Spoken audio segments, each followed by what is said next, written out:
80 ming yuanlik kaptan sho'rpisi. 7-qism. Kaptani kim yedi? Kaptanı o ben yedim. 80 bin koylar kaptanı şorup kıvasan bulamda. Yo'q, u 80 ming ko'ylak kaptaning ishi bitirib tutsin. Uningdimi murakkab shifoma kayinda? Yani neymiş vardı ki? Şunu bilan qiling, shu majra bo'lib, shuni arib bilanmay, oxiriylik uyda ishib qolgan 40 ko'ylak büjüp kaptani, amalsizma ep ketibdi deyamda, qolgan gapni keyin deyish olamiz deb. Hali ishki kaptaning o'rniga shu kaptani berib qo'ymamdi. Shuni bilan uyda amni deb o'ltatsak, hali 40 ko'ylak büjüp kaptani sotgan bola o'giz deb ketdi meni. Nim bo'ldikam desam, aslilik men 40 ko'ylak berganlik büjüp kapta, hali ish bolaning otasining og'aynisi 180 ming ko'ylak elib atasının dükünüge bana saklap koygan dep koyap turgan kaptan ekan.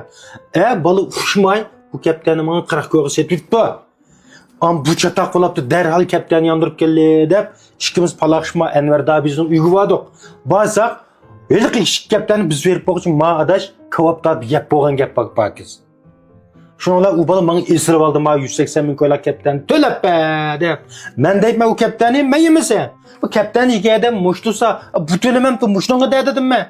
Ya ben de muştu öyleyim bu kaptanı. Ya ben kıymetlikini bilmişsem bu kaptanı ki. Sen beni kaptanımı töleip beğen kaptan tutsa var. Kavak kılmay neyim kılım bunu? Bana muşunda gap Abdülkat. O kaptan, ikimizin kuldu yok dana 180 bin ko'ylak kaptan. Men төлesem ma төлep ketetme, muş төлesem төлep ketetti. Hazır kaptanı bana satkan balanın akısı anlasak çoğun Abdülkat mı yaş? Şuna biz Abdülkat'ın aldığı bu yengilip kalıp beka artık ziyan tarif ketmeyel de muş mesele şu sizden bir mesele sorayım dep geldik. Bunda adam. Sizga mush kaptani satgan bola aqlish joyida Qur'on yetgan bo'lamidi ya? Pulni mubdan tunib olgan uyamimiz deb tepkaptik aqlish joyidami? Uning ustiga qilib burunlar xattatgan cho'ng bola voy 20-30 yoshga.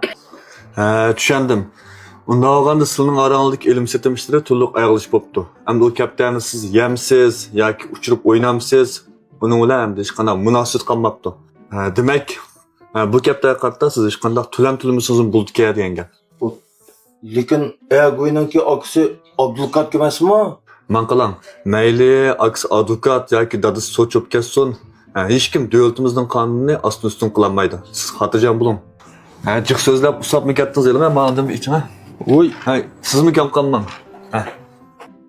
Bu Kevser limon ekan. Kevser limon ekan.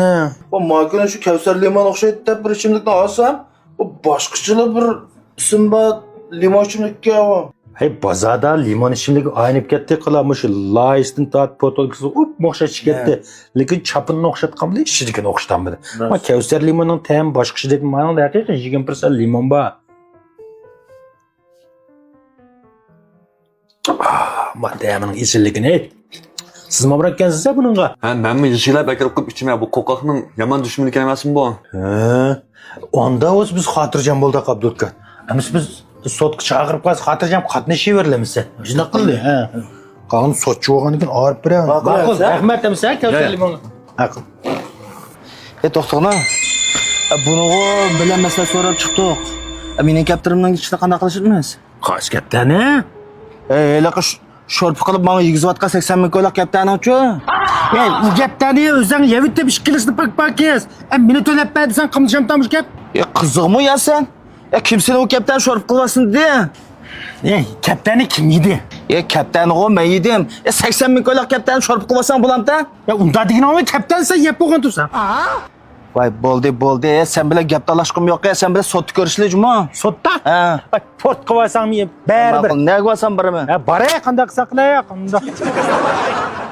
Filmning davomini erta yo'llanadi. Ko'rmoqchi bo'lsangiz bizni qo'shib oling.